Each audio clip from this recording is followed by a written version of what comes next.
New ways are considered to clean up homeless encampments. A new ordinance would have local businesses help with this process. 6 News' Johan Marin is on your side with what it could mean for the community if it passes. It's an issue officials say is growing in the metro. Homeless encampments.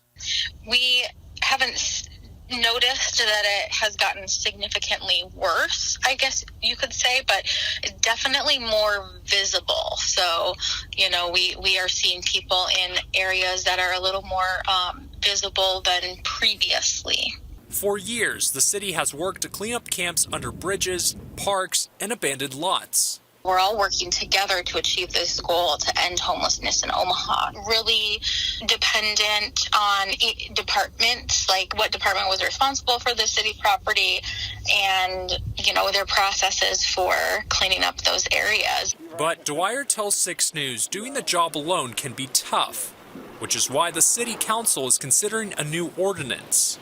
It would create agreements with 4 outside businesses to provide cleanup services as needed. Some of those first steps would be my role and my staff working with service providers. We have an assessment process and it would kind of determine the next steps. So would we provide a notice to vacate? Would we immediately clean up the area? Or would we try to get them connected to services first and then kind of reassess the situation?